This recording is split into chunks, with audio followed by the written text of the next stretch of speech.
আসসালামু আলাইকুম। আমি আরিফ আশরাফ ইমেজ কথা বলছি ঢাকা ডিজাইনার থেকে। আজকে আমরা বসুন্ধরার এন ব্লকের ভিআইপি জোনে যে প্রজেক্টটি, সেই প্রজেক্টের নতুন কিছু আপডেট নিয়ে কথা বলব। আগের যেই ভিডিওটা আমি করেছিলাম, সেই ভিডিওতে আমরা বলেছি যে আমরা বাংলাদেশের সেরা একজন আর্কিটেক্টের কাজটি দেওয়ার চেষ্টা করছি। তো আলহামদুলিল্লাহ আমরা কাজটি বাংলাদেশের টপ একজন আর্কিটেক্ট ফয়জুল্লাহ বা তার কোম্পানি ভলিউম 0 লিমিটেডকে দিতে সক্ষম হয়েছি। তো এই প্রজেক্টটি ল্যান্ড শেয়ার অলমোস্ট শেষের দিকে। আমরা ইনশাআল্লাহ এই মাসের শেষের দিকে এটার রেজিস্ট্রেশন সম্পন্ন করব এবং এটার রেজিস্ট্রেশন হয়ে যাওয়ার সাথে সাথে আমাদের 50 কাঠার প্রজেক্টের সবগুলো 5টি প্লটেরই রেজিস্ট্রেশন শেষ হবে ইনশাআল্লাহ। তো যারা প্রথমবারের মতো এই ভিডিওটি দেখছেন তাদের জন্য আমি যদি আবারও একটু রিক্যাপ করি, এখানে 50 কাঠায় আমরা দুটো বিল্ডিং করছি। একটা বিল্ডিং 30 কাঠার উপরে এবং অন্য বিল্ডিং 20 কাঠার উপরে, এবং দুটো বিল্ডিং এর মাঝে একটি 10 কাঠা ব্লক ভিত্তিক ডেভেলপমেন্টের 20% যেটা ছেড়ে দিতে হয়, সেই 10 কাঠার সিঙ্গেল ব্লকের ল্যান্ডটি এই দুটো বিল্ডিং এর মাঝে আছে।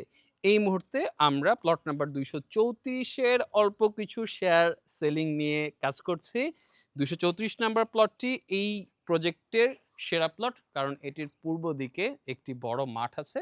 দক্ষিণ দিকে যে রাস্তাটা দেখতে পাচ্ছেন, আমরা ফুললি কনফার্ম হয়েছে যে এই রাস্তাটি 60 ফিট হতে যাচ্ছে, এক্সিস্টিং 40 ফিট আছে। উত্তর দিকেও 25 ফিট রাস্তা আছে এবং খুবই কাছে ওয়াকিং ডিস্টেন্সে আপনি মসজিদ পাচ্ছেন, এবং ভিডিওতেই দেখতে পাচ্ছেন যে এখানে একটি অ্যামিউজমেন্ট পার্ক, যেটার কনস্ট্রাকশন 80% এর বেশি কমপ্লিট হয়েছে, এবং এই অ্যামিউজমেন্টের পরেই কিন্তু বাচ্চাদের আরও একটা এন্টারটেনমেন্ট ওয়ার্ল্ড আছে, যেটার কাজও প্রায় 98% কমপ্লিট হয়ে গেছে।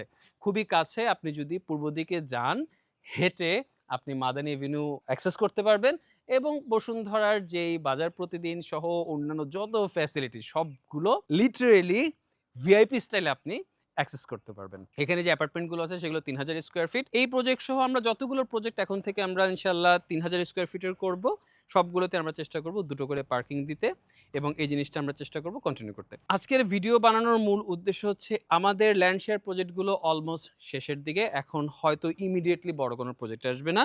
আমরা ছোট ছোট কিছু প্রজেক্ট লঞ্চ করব, কারণ এই প্রজেক্টগুলো আমাদেরকে কনস্ট্রাকশনের দিকে যেতে হবে। সবগুলোই রাজুকের প্রসেসের ভেতরে ঢুকে গেছে আলহামদুলিল্লাহ। আপনারা যারা ভিডিওগুলো দেখছেন তাদের জন্য কিছু ইনফরমেশন আমি একটু দিয়ে রাখতে চাই, যে আমরা যে কোনো প্রজেক্টেই ল্যান্ড শেয়ারে কিন্তু সবগুলো শেয়ার সেল করা অনেক কঠিন। তো আলটিমেটলি যেটা হয়, আমরা প্রজেক্টের রেজিস্ট্রেশনের একটা ডেট দিয়ে দিই। সেই ডেটের ভেতরে কখনো কখনো সবগুলো শেয়ার সেল হয়, কখনো কখনো বেশিরভাগ সময় আসলে সবগুলো শেয়ার সেল হয় না। তো যে সমস্ত প্লটে আমরা অলরেডি রেজিস্টার্ড এবং নামজারি হয়ে গেছে বলছি, সেই প্লটগুলোতেও কিন্তু সবসময় একটা দুটো করে শেয়ার অবশিষ্ট থাকে, যে শেয়ারগুলো রেজিস্ট্রেশন এবং নামজারির পরে আমরা আসলে সেল করি। তো যারা সময় মতো আসলে আমাদের কাছে সাথে যোগাযোগ করতে পারে না, বা টাকা অ্যারেঞ্জ করতে করতে দেরি হয়ে গেছে, প্রজেক্টে জয়েন করতে পারেনি, তারাও কিন্তু পরবর্তীতে জয়েন করতে পারেন। তবে তখন একটু এক্সট্রা খরচ হয়। বসুন্ধরার নিজস্ব কিছু চার্জ আছে, প্রতি কাঠায় 5 লাখ 10 লাখ এরকম একটা চার্জ আমরা সবাই জানি।